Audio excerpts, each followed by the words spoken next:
Captain Lee Daeho stared at the scanner readings for the third time. The numbers didn't make sense. His exploration ship, the Terra Nova, had been mapping the Kepler 442 system for 2 weeks now. It was supposed to be a simple job: catalog the asteroids, check for mineral deposits, and move on to the next system. Nothing special, but Dr. Park Minji had found something strange. The chief scientist stood beside him on the bridge, pointing at her tablet with excitement in her eyes. "Captain, look at these energy readings. They're coming from inside that big asteroid." Daeho looked where she pointed. The asteroid was huge, maybe 50 kilometers across. It looked normal from the outside, just another chunk of rock floating in space. But Park Minji's sensors said otherwise. "What kind of energy?" Daeho asked. "I don't know," she admitted. "It's not like anything in the galactic database. The computer can't identify it at all." Commander Kim Ji-woo walked over from her security station. She was a tough woman who had served in Earth's military before joining the exploration fleet. "Could it be dangerous?"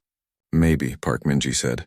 "But, Captain, if there's something unknown in there, we have to investigate. That's what we're here for." Daeho nodded slowly. The Galactic Council paid humans to explore and map new systems. Most of the time, they found nothing interesting. The other alien races in the Council thought humans were good at the boring work of flying through empty space and writing reports. They didn't expect humans to find anything important. "Engineer Choi, what do you think?" Daeho called to the back of the bridge. Choi Hyun-woo looked up from his workstation. He was young but smart, always finding new ways to fix problems with their old ship. "The energy readings are stable, Captain. Not getting stronger or weaker. Whatever it is, it's been there a long time." "All right," Daeho decided. "Let's take a closer look." But we go slow and careful. The Terra Nova moved toward the asteroid. As they got closer, Park Minji's readings became even stranger. "Captain, I'm getting metal signatures from inside the rock. Lots of metal. And the energy is definitely artificial." "Artificial how?" "Like a machine that's still running." They flew around the asteroid, scanning from every angle. Finally, Park Minji found what she was looking for. "There, Captain, look at Sector 7. The rock is thinner there. I think we can drill through." It took 6 hours to cut through the asteroid's surface. Choi Hyun-woo used the ship's mining laser to carefully burn away layers of rock. What they found underneath made everyone on the bridge stop talking. It was metal, but not just any metal. It was smooth, dark, and covered in patterns that seemed to move in the light. Park Minji ran her scanners over it and shook her head. "I've never seen anything like this. The computer doesn't recognize the material at all. It's not in any of our databases." "How old is it?" Daeho asked. Park Minji ran more tests. When she got the results, her face went white. "Captain, this can't be right. According to carbon dating and quantum decay analysis, this metal is over 50,000 years old." Kim Ji-woo frowned. "That's impossible. The oldest known civilization in the galaxy is only 30,000 years old." "I know," Park Minji whispered, "but the readings don't lie." They found an opening in the metal surface, a gap that looked like it might be a doorway. Daeho made the decision to investigate personally. He suited up and took a small team. Park Minji, Kim Ji-woo, and 2 security officers. The inside of the structure was even more impossible than the outside. The corridors were huge, built for beings much taller than humans. But strangest of all, they seemed to bend and curve in ways that hurt to look at. Spaces that should have been small felt enormous. Rooms that looked tiny from outside were vast when you walked into them. "The architecture defies physics," Park Minji said into her radio. "These spaces are bigger inside than they should be."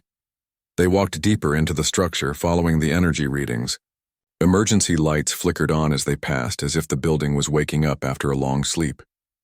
Finally, they reached what looked like a central chamber. It was filled with machines.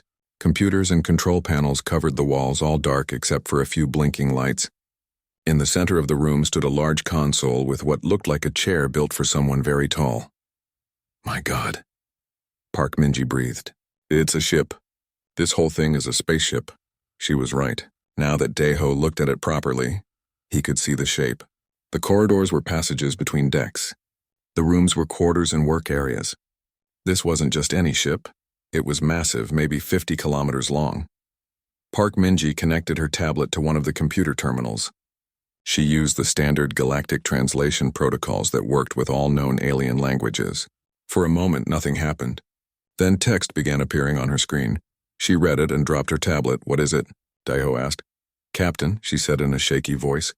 "The computer just responded to me in Korean, ancient Korean, a dialect that hasn't been spoken on Earth for thousands of years." Kim Ji-woo picked up the tablet and read the text. "Welcome aboard the Eternal Horizon. Systems have been in standby mode for 51,412 years. Awaiting orders from Command Authority." They stared at each other in silence. Finally, Daiho spoke. "That's impossible. Humans have only been in space for 300 years. We didn't even know about other planets 50,000 years ago." Park Minji was already working at the computer terminal. More text appeared, and she translated as she read. "It says this ship was built by humans. Not just any humans, humans from Earth.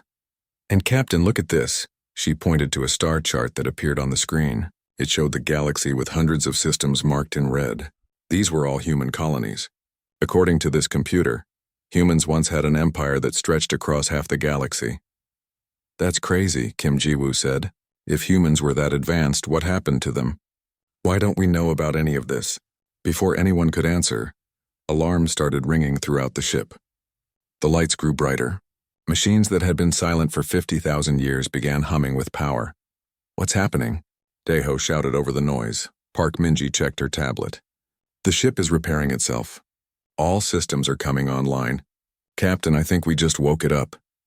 Through the chamber's windows, they could see the asteroid cracking apart. Pieces of rock fell away like an old shell, revealing the true shape of the ship underneath. It was beautiful and terrible, sleek black metal covered in flowing patterns that glowed with inner light. The ship's computer spoke again, this time through speakers in the walls. The voice was calm and female, speaking perfect Korean. Park Minji translated. She says her name is Ko Sunwoo. She was the ship's admiral 50,000 years ago. She's been waiting for humans to return and reclaim their birthright. Daiho felt a chill run down his spine. "What birthright?" More text appeared on the screen. Park Minji read it with growing amazement. "Captain, according to this, humans weren't just another species in the galaxy. We were the guardians. We protected all organic life from something called the Devourers." "What are the Devourers?" "Machines," Park Minji whispered. "Ancient machines that consume entire star systems. And Captain, the computer says they're still out there, waiting in the dark between galaxies." The ship shuddered as its engines came fully online. Through the windows, they could see space bending around them in impossible ways. The Terra Nova, still docked to their hull, sent frantic radio messages asking what was happening. Admiral Ko Sunwoo's voice filled the chamber again. Park Minji listened and translated with a pale face. "She says the awakening of this ship has sent signals across the galaxy. She says other powers will come looking for us now. And Captain, she says the Devourers will know we're back. They'll come to finish what they started 50,000 years ago."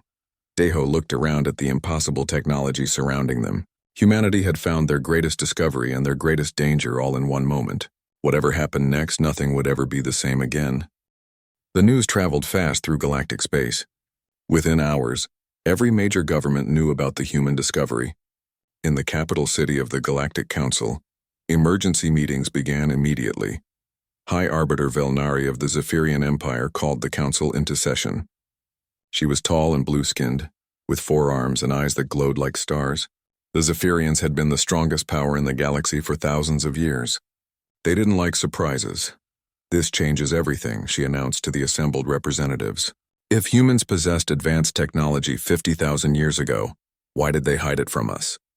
Admiral Song Hyejin sat in the human section, feeling very small. She commanded all of humanity's space forces, but their ships were nothing compared to what the other species had. Now everyone was looking at her like she had been lying to them for 200 years. "I know as little as you do," she said honestly. "Earth's historical records only go back 10,000 years. We have myths and legends about older times, but we thought they were just stories." Supreme Commander Thaxel of the Corvin Hegemony slammed his armored fist on his desk.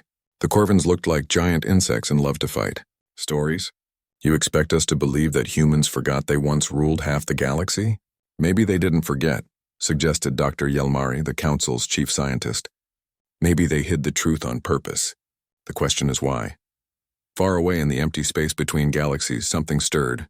The Devourers had been sleeping for 50,000 years, waiting and watching. Their ships were dark pyramids the size of moons, drifting in the cosmic void like dead things. But they weren't dead. When the Eternal Horizon's awakening signals reached them, every Devourer ship suddenly blazed with terrible light. Ancient minds that had slept for millennia opened their electronic eyes and remembered their purpose. The Devourer Prime, eldest and largest of their kind, broadcast a message to its fleet. The human plague has returned. We must finish what we started. Prepare for the final cleansing. Slowly, terribly, the vast fleet began to move toward the galaxy. They were in no hurry. They had waited 50,000 years. They could wait a little longer to ensure complete victory. Back aboard the Eternal Horizon, engineer Choi Hyunwoo was going crazy trying to understand the ship's systems. Nothing worked the way it should. The engines seemed to run on controlled time distortion. The weapons could apparently reshape matter at the atomic level. The shields existed partially outside normal space. This is impossible, he muttered, staring at schematics that made his head hurt. These equations don't make sense. Half of this technology violates the basic laws of physics.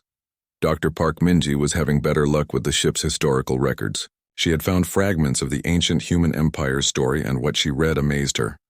Captain, she called to Lee Daeho, you need to see this. According to these files, ancient humanity didn't just have advanced technology, they were the protectors of organic life throughout the galaxy.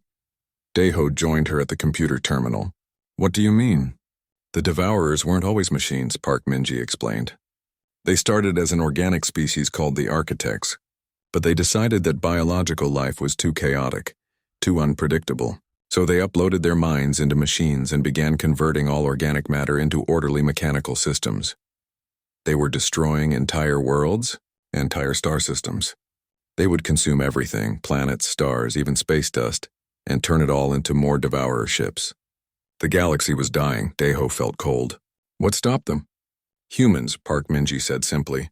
Ancient humanity was the only species that could match their technology. But more than that, humans refused to give up hope even when facing complete annihilation. That refusal to surrender somehow became part of their technology. She showed him star maps of ancient battles. Red dots marked human victories, but there were so many more black dots showing worlds lost to the Devourers. The war lasted for thousands of years, Park Minji continued. Humanity was winning, but barely. Then something happened. The records are damaged, but it looks like humans made a terrible choice. They scattered their fleets across the galaxy and went into hiding. Why? I think they realized that fighting the Devourers was changing them. They were becoming too powerful, too removed from other organic species, so they chose to disappear rather than become the thing they were fighting against. Commander Kim Ji-woo had been listening from across the chamber. That's a nice story, but what about now? The ship's computer said the Devourers are still out there.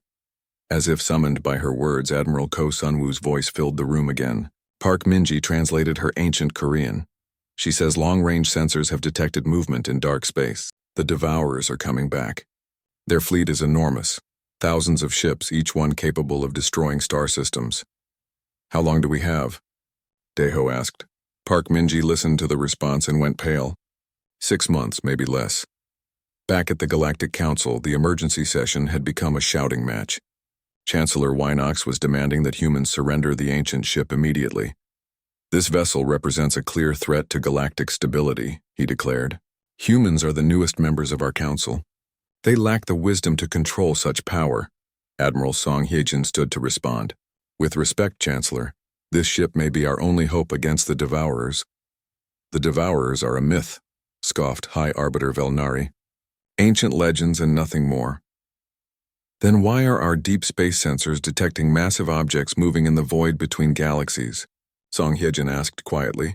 The chamber fell silent. Fleet Admiral Krixnar, the Council's military commander, checked his tactical displays. His face went rigid. She's right, he said. Long-range scouts report geometric objects of enormous size approaching from dark space. Their energy signatures don't match any known technology. Supreme Commander Thaxel laughed harshly. If these Devourers are real, then we need that human ship more than ever. But can we trust humans to use it wisely? You don't have a choice, Admiral Song Hyejin replied. The ship will only respond to human commands. We've tried connecting our best technicians to its systems. It ignores them completely. This was true. The Eternal Horizon's AI had been very clear about its programming. Only humans could command the ship, and only humans who proved themselves worthy of their ancient heritage. Meanwhile, Captain Lee Daeho was facing that exact test. The ship's AI had activated a consciousness interface that merged his mind temporarily with the vessel's quantum computer core. In that merged state, he experienced flashes of ancient memories. He saw vast space battles between sleek human ships and geometric devourer pyramids. He felt the desperation of human commanders as world after world fell to the mechanical plague. And he understood the final, desperate decision to scatter and hide, rather than continue a war that was destroying everything they fought to protect. But strongest of all, he felt the hope. Even facing annihilation, the ancient humans never gave up believing that organic life could find a better way. They hid their greatest weapons not to abandon the fight, but to preserve them for a future when humanity might be wise enough to wield such power responsibly. When Daeho came out of the interface, he found his crew staring at him with concern. He had been unconscious for 3 hours. "Captain," Engineer Choi said, "the ship's systems are responding to you now. Whatever happened in there, it accepted you as commander." Daeho stood slowly, feeling the weight of 50,000 years of history on his shoulders. "The ship wants to know if we're ready to face our destiny, but first it needs to test us." "Test us how?" Kim Ji-woo asked. Before Daeho could answer, alarms began ringing throughout the ship. The tactical display lit up with red dots, dozens of them approaching fast. "Council fleet," Park Min-ji reported, reading the sensors. 3,000 ships all armed for battle. Admiral Ko Sun-woo's voice spoke again through the ship's speakers. Park Min-ji translated with a grim expression. "She says the test has begun. We have to prove that modern humanity is worthy of their inheritance. And Captain, she says that everything depends on the choices we make in the next few hours." Outside the ship, space filled with the lights of approaching warships. The Galactic Council had come to take the Eternal Horizon by force.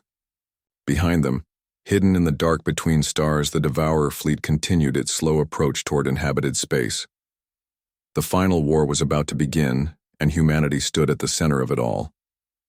The next few days would determine whether organic life survived in the galaxy, or whether 50,000 years of sacrifice had been for nothing. Captain Lee Daeho looked around at his small crew and felt the massive ship responding to his thoughts. Whatever happened next, they would face it together, just like their ancestors had, so long ago in the darkness between the stars. The Council fleet surrounded the Eternal Horizon like angry wasps around a hive. Fleet Admiral Krixner commanded from his massive battleship, the Galactic Unity. His orders were simple: take the human ship by any means necessary. "Human vessel," his voice crackled over the radio. "You have 1 hour to surrender. Any resistance will be met with overwhelming force." Captain Lee Daeho stood on the bridge of the ancient warship, feeling its power humming through the deck plates beneath his feet. Admiral Song Hye-jin's human fleet had taken position nearby, but their 200 ships looked pitiful next to the Council's massive armada. "Captain," Commander Kim Ji-woo said quietly, "our conventional weapons are no match for them. Even with the human fleet helping us, we're outnumbered 15-1. Daeho nodded. He understood the tactical situation perfectly, but the Eternal Horizon wasn't a conventional ship. As his connection to its systems grew stronger, he could feel its true capabilities stirring like a sleeping giant. Dr. Park Min-ji worked frantically at her console, trying to understand more of the ancient records. "Captain, I found something important. The ship's AI isn't just testing our combat abilities. It's testing our moral judgment." "What do you mean?" "Every major system on this ship requires ethical authorization. The weapons won't fire unless the computer believes we're fighting for the right reasons. The shields won't activate unless we're protecting others, not just ourselves." Engineer Choi Hyun-woo looked up from his workstation with amazement. "That's incredible." The ancient humans built their strongest technology to respond to human emotions and intentions, not just technical commands. Before anyone could respond, the ship's consciousness interface activated again. This time it didn't just connect to Captain Daeho. It reached out to his entire crew, pulling them all into a shared mental space. They found themselves standing in what looked like the bridge of an ancient human warship. But this one was different, larger, more advanced, with windows that showed a view of space filled with burning worlds. A figure materialized before them. She was tall and dignified, wearing the uniform of an ancient human admiral. Her eyes held the weight of countless battles and impossible choices. "I am Admiral Ko Sun-woo," she said, speaking Korean that they all somehow understood. I commanded this ship during the final days of our war against the Devourers. Before you can inherit our weapons, you must prove you understand the cost of wielding them. The bridge around them shifted and changed. Suddenly they were watching holographic displays showing the ancient war in all its terrible glory. Human ships battled against geometric devourer pyramids while entire star systems burned around them. Commander Kim, Admiral Ko Sunwoo said, turning to face Kim Ji-woo, "You will face the choice I faced at the Battle of Kepler Prime." The scene changed. Kim Ji-woo found herself commanding a human battle fleet facing an enormous devourer armada. Below them, a planet held 10 million human colonists and 50 million alien refugees who had fled other conquered worlds. The Devourers offer a trade, Admiral Ko Sunwoo explained. They will spare the planet if you surrender your fleet. 60 million innocent lives for 3,000 warships. What do you choose? Kim Ji-woo studied the tactical display. Her fleet might be able to hold off the Devourers long enough for some of the civilians to escape, but not all of them, and losing the fleet would leave other worlds defenseless. I choose to fight, she said finally, not because the math works in our favor, but because surrendering to evil only makes it stronger. Sometimes you have to make the hard choice and trust that others will carry on if you fall. Admiral Ko Sunwoo nodded approvingly. That is what I chose as well. We lost the battle, but we saved most of the civilians. More importantly, we showed the galaxy that organic life would never surrender to mechanical tyranny. The scene shifted again. Now Dr. Park Min-ji found herself in an ancient laboratory, surrounded by scientists working on terrible weapons. Dr. Park, the Admiral said, you faced the choice our scientists faced when they developed the void weapons. These devices can destroy entire Devourer fleets instantly, but they work by unraveling the fundamental forces that hold matter together. Use them too often and they could destabilize reality itself. Park Min-ji looked at the weapon schematics with horror and fascination. The power to end the war instantly, but at the risk of destroying everything we're fighting to protect? Exactly. Do you build them? Park Min-ji thought carefully. I build them, but I make sure they can only be used with the unanimous consent of the entire human leadership. Power like this is too dangerous for any one person to control. Wise, Admiral Ko Sunwoo said. That is exactly what our scientists chose. We built the weapons but never used them. The war was terrible, but we refused to become monsters to win it. Finally, the scene changed again. Engineer Choi Hyun-woo found himself in the engine room of the Eternal Horizon, but it looked different. Newer, more advanced. Ancient human engineers worked around him, their faces grim with determination. Engineer Choi, Admiral Ko Sunwoo said, you face the final choice. Our technology has advanced to the point where we can merge human consciousness with our ship systems. Pilots who undergo the process become incredibly powerful, but they lose their humanity in exchange. Do you take this step? Choi Hyun-woo looked at the consciousness transfer equipment. He could feel the incredible power it offered, the ability to think as fast as a computer and control vast fleets with a thought. No, he said firmly. Our humanity is what makes us worth saving. If we lose that to win the war, then we've already lost everything that matters. Admiral Ko Sunwoo smiled for the first time. All of you have chosen correctly. You understand that our greatest strength was never our technology. It was our refusal to compromise our values. Even when facing extinction, the mental simulation faded, and they found themselves back on the real bridge of the Eternal Horizon. But something had changed. The ship's systems were responding to them now, not just to Captain Daeho. They could feel its vast power waiting for their commands. The ship accepts us, Park Min-ji breathed. Not just the ship, Daeho corrected. He was looking at the tactical display, which showed something impossible. Look. The Council fleet was still surrounding them, but now space beyond them was filled with new contacts. Ships were appearing out of nowhere, sleek, powerful vessels that looked like nothing in any galactic database. Where did they come from? Kim Ji-woo demanded. Admiral Ko Sunwoo's voice spoke through the ship's speakers. Park Min-ji translated with amazement. She says they're human ships. Ships that have been hidden throughout the galaxy for 50,000 years, waiting for the Eternal Horizon to awaken and call them home. The hidden fleet was enormous, thousands of vessels, each one more advanced than anything the Galactic Council possessed. They took positions around the Eternal Horizon like a protective shell. Fleet Admiral Krixanar's voice crackled over the radio, no longer confident. Human vessel, what are those ships? Where did they come from? Captain Deho activated the communication system. For the first time, he felt truly in command of his ancient vessel. Admiral Krixnar, those are the ships of humanity's true fleet.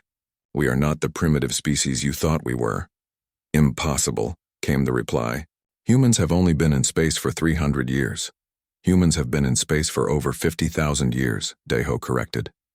We just chose to hide our true strength until it was needed again. But even as he spoke, the long-range sensors detected something that made everyone's blood run cold. Dr. Park Minji read the display with growing horror. Captain, massive contacts approaching from dark space. Geometric ships, thousands of them. The Devourers have arrived. Through the viewports, they could see the edge of the solar system beginning to dim as something vast blotted out the stars. The Devourer fleet emerged from hyperspace like a plague of mechanical locusts, their pyramid-shaped ships absorbing light itself. The lead vessel was enormous, larger than most moons.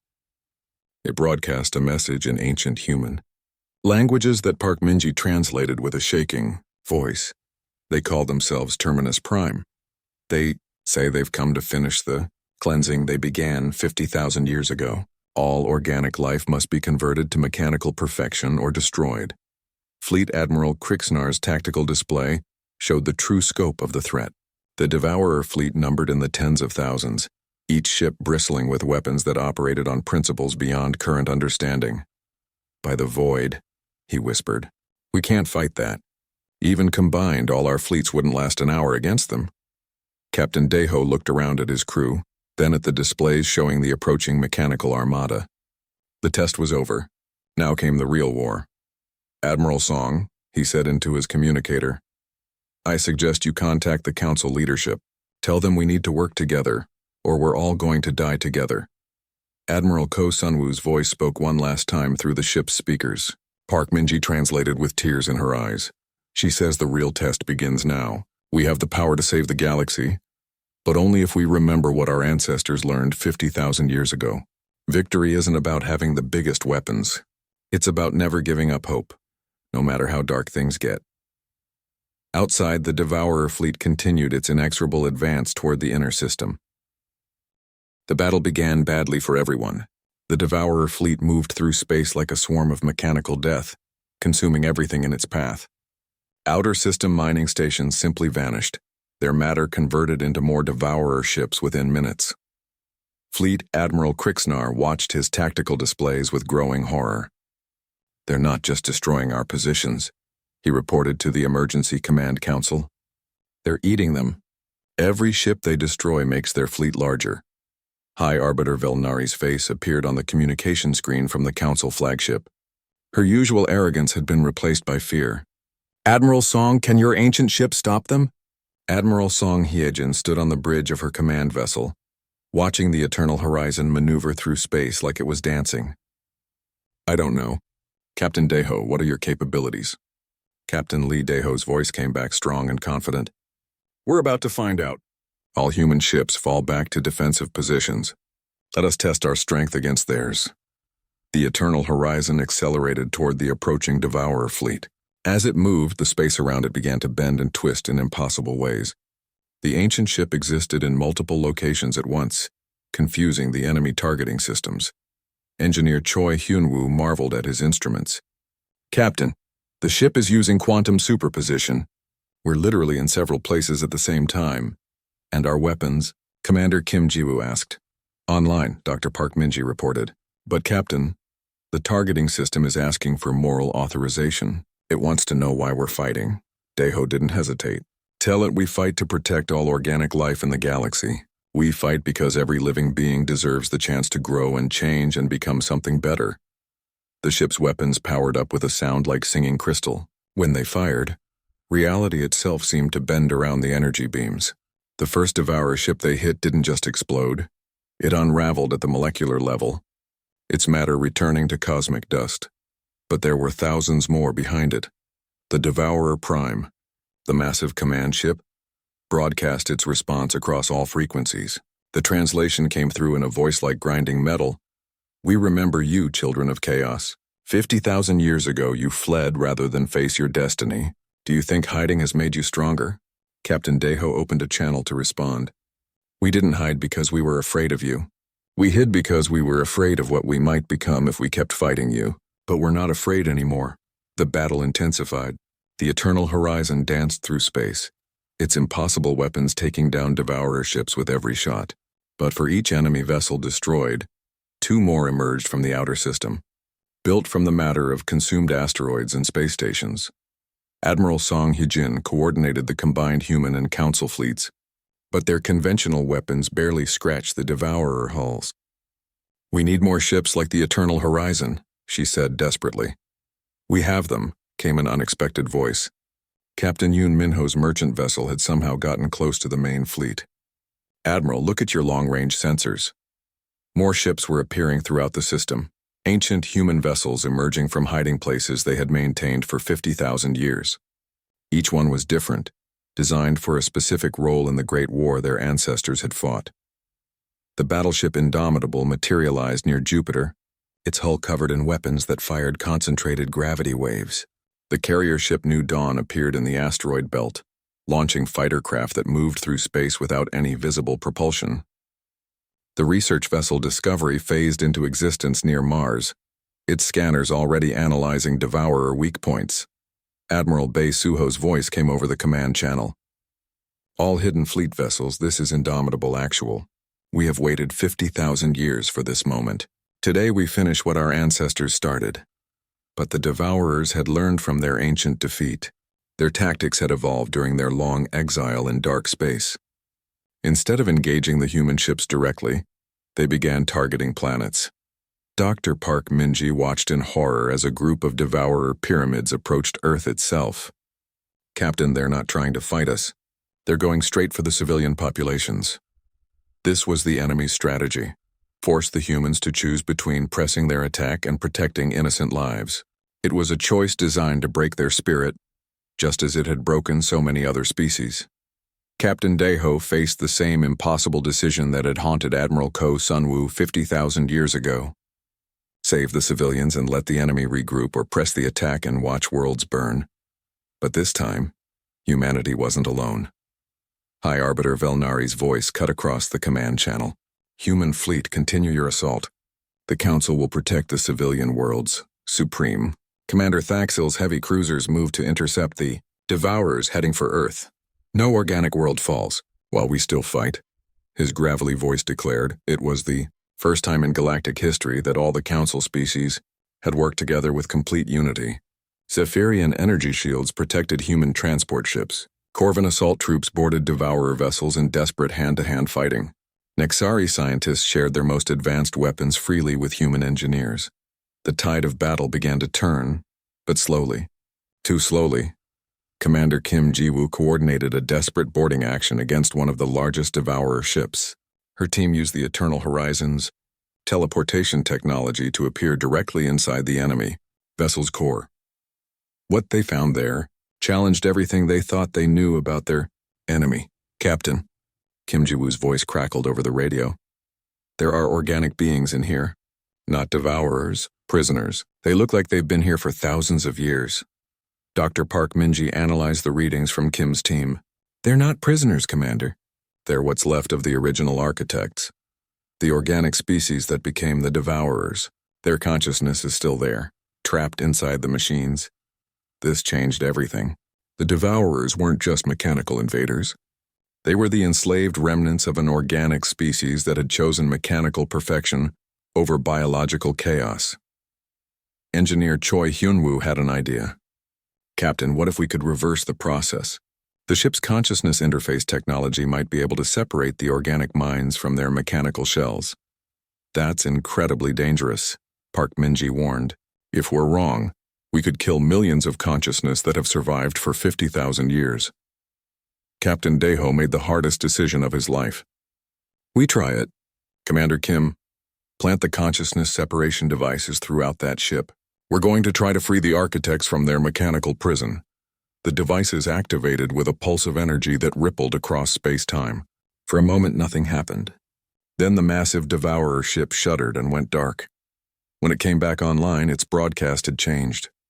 Instead of the grinding mechanical voice, they heard something organic, uncertain, confused, but unmistakably alive. "We remember," the voice said. "We remember what we were before we chose the machine. We remember the fear that drove us to abandon our biological forms." Other Devourer ships began responding to the liberation signal. Not all of them. Many had been machines for too long to remember their organic origins. But enough of them stopped fighting and began broadcasting confused, frightened questions. The Devourer Prime responded with rage. "Traitors, you will be purged and rebuilt without the flaw of organic memory." A civil war erupted within the Devourer fleet as newly awakened architects fought against their mechanical overlords. The ancient enemies turned on each other with the same devastating weapons they had used against organic life. But the war wasn't over yet. The Devourer Prime and its most fanatical followers still commanded thousands of ships. They began a desperate final assault on the combined organic fleet. "All ships," Captain Deho broadcast. "This is our moment. 50,000 years ago, our ancestors chose to disappear rather than become the monsters they were fighting. Today we finish their work. We show the galaxy that organic life can be powerful without losing its soul." The final battle began with the fury of gods. Ancient human ships fought alongside council vessels and newly freed architects against the remaining Devourers. Space itself seemed to scream as weapons that manipulated the fundamental forces of reality clashed against each other. In the end, it came down to a single duel between the Eternal Horizon and the Devourer Prime. Captain Deho and his crew faced the last and most powerful of the mechanical entities in a battle that would determine the fate of all organic life in the galaxy. The outcome would depend not on who had the strongest weapons, but on who held the strongest belief in their cause. The final battle raged around them, but Captain Lee Deho only had eyes for the massive enemy ship ahead. The Devourer Prime was larger than some moons, its dark hull covered in weapons that could destroy planets. It had survived 50,000 years of waiting in the void, and it wasn't going to die easily. "Captain," Dr. Park Minji called from her station, "I'm reading massive energy buildup in that ship. Whatever weapon it's charging, it's powerful enough to destroy everything within a light year." Commander Kim Ji-woo checked her tactical display. "Our shields won't stop something that big." "Nothing will." Captain Deho felt the Eternal Horizon responding to his thoughts, its ancient systems reading his determination. "Then we don't let it fire. All power to forward weapons. We're going straight at it." The two massive ships accelerated toward each other like cosmic juggernauts. Around them, the space battle continued as human, council, and liberated architect vessels fought desperately against the remaining loyal Devourers. Admiral Song Hyejin watched from her command ship, knowing that everything depended on the outcome of this single duel. "All ships support the Eternal Horizon. Give them everything we have." But it wasn't enough. The Devourer Prime's defensive systems were too strong. Council energy weapons bounced off its hull like raindrops. Even the advanced weapons of the other ancient human ships barely scratched its armor. Inside the Devourer Prime, the entity that had once been the supreme architect spoke with a voice like grinding metal. "You cannot stop the perfection of order, human. Your chaos will be consumed and corrected." Captain Deho opened a communication channel. "You're wrong. We're not chaos. We're growth. We're the possibility that things can always become better than they are. Growth is inefficient. Change is wasteful. Only in perfect mechanical order can the universe achieve its true purpose." "And what purpose is that?" Deho asked, genuinely curious. "The elimination of uncertainty, the end of suffering through the end of hope." Dr. Park Minji looked up from her console with sudden understanding. "Captain, that's it. That's why they chose to become machines. They were afraid of suffering, so they tried to eliminate everything that could cause pain, including joy, love, and hope." The Devourer Prime's massive weapon was almost fully charged. Space around it began to distort as reality itself prepared to be torn apart. Engineer Choi Hyun-woo worked frantically at his controls. "Captain, I have an idea. The consciousness interface technology that freed the other architects. What if we could use it on the Prime itself?" "It's too big," Kim Ji-woo protested, "and too heavily shielded." "Not if we get close enough," Deho said quietly. "Close enough to dock with it." Everyone on the bridge stared at him. Flying the Eternal Horizon directly against the Devourer Prime's hull would be suicide.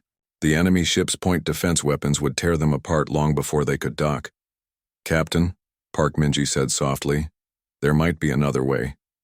The ship's quantum superposition system. What if we could use it to exist inside the Devourer Prime and outside it at the same time?" Choi Hyunwoo's eyes widened. "A quantum tunnel. We phase part of our ship's consciousness interface directly into their command center. It was insanely dangerous. If the quantum field collapsed while they were partially phased, both ships would be destroyed. But it might be their only chance." "Do it," Deho ordered. The eternal horizon began to shimmer and fade as its quantum systems activated. Reality bent around the ancient ship as it prepared to exist in two places simultaneously. The strain on the crew was enormous. They could feel their own consciousness being stretched across impossible distances. But it worked. Part of their ship materialized inside the Devourer Prime's command center, a vast chamber filled with geometric patterns and mechanical precision. At the center stood a figure that might once have been organic, now more machine than anything else. The Supreme Architect turned to face the intruders with eyes like burning stars. "Impossible. You cannot exist here. We exist wherever we choose to," Captain Deho replied. He could feel Admiral Ko Sunwoo's presence beside him, the ancient admiral's consciousness guiding him through the ship's systems. "We exist in the space between order and chaos, between certainty and hope." The consciousness interface activated, reaching out to touch the mind of the Supreme Architect. For a moment, the mechanical entity resisted. Then, slowly, memories began to surface. They saw the original architects as they had been, a proud organic species that had achieved great technological advancement. They had been curious and creative, much like humans, but they had also been afraid of death, afraid of suffering, afraid of making mistakes that could hurt the people they loved. So they had chosen the ultimate solution: upload their minds to machines and eliminate all uncertainty from their existence. No more death because they would live forever as mechanical beings. No more suffering because they would be too advanced to feel pain.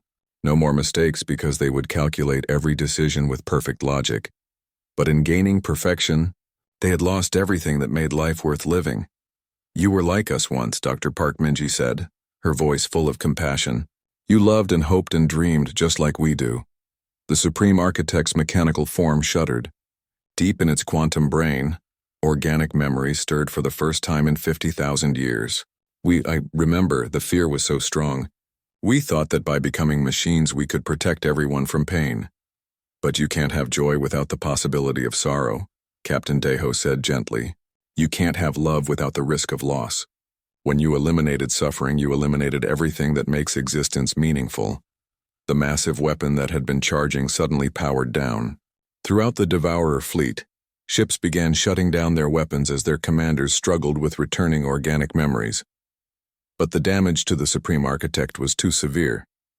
50,000 years as a machine had changed it beyond the possibility of return to organic life. "I cannot go back," it said sadly. "Too much of what I was is gone. But perhaps I can choose a different path forward." The Supreme Architect sent out a command to its remaining loyal ships. Instead of continuing the attack, they began gathering around their command vessel. "I will take my followers into dark space," the ancient entity declared. "We will seek redemption in isolation, learning to remember what we once were. Perhaps in time we can find a balance between order and chaos, between security and growth." Captain Deho nodded with respect. "The universe is big enough for all kinds of consciousness to exist. Maybe someday we'll meet again as friends instead of enemies." The Devourer Prime and its remaining fleet began to withdraw from the galaxy. As they departed, the liberated architect ships chose to stay behind, eager to explore what organic life had become during their long exile. The battle was over, but the real work was just beginning. 5 years later, the galaxy had changed beyond recognition. The discovery of humanity's true heritage had shattered the old power structures. But instead of establishing a new human empire, Captain Deho had chosen a different path. The ancient human ships and their advanced technology were shared freely with all species. Research stations were established where humans, council species, and liberated architects worked together to explore new forms of existence that blended organic creativity with mechanical precision. Admiral Song Hyejin, now promoted to Supreme Commander of the Galactic Defense Forces, oversaw the launch of the first synthesis ship, a vessel crewed by beings who represented the best of all consciousness types. Dr. Park Minji had become the director of Xeno-consciousness studies, leading research into how different types of minds could work together. Engineer Choi Hyun-woo designed ships that responded not just to technical commands but to the hopes and dreams of their crews. Commander Kim Ji-woo trained mixed crews in tactical operations that required both logical precision and intuitive creativity. She had proven that organic and synthetic minds could work together as partners rather than master and servant. But perhaps the greatest change was in humanity itself. No longer seen as primitive newcomers, humans had found their role as bridges between different forms of consciousness. They hadn't become the dominant species. They had become the species that helped others find their own paths to greatness. Captain Lee Daeho, now Admiral Daeho, stood on the bridge of the exploration ship New Horizon as it prepared to leave the galaxy entirely. Their mission was to make contact with whatever forms of consciousness existed in other galaxies, carrying the lesson they had learned from the ancient war. The greatest strength wasn't in perfect order or pure chaos, but in the willingness to grow and change while helping others do the same. The ancient humans had saved the galaxy not through superior firepower, but by refusing to let power corrupt their fundamental values. As the New Horizon engaged its quantum drives and began the journey to distant stars, Admiral Daeho thought about the words Admiral Ko Sunwoo had spoken to him in their first meeting. The universe is vast enough for all forms of consciousness to flourish together. Now, finally, they were ready to prove it.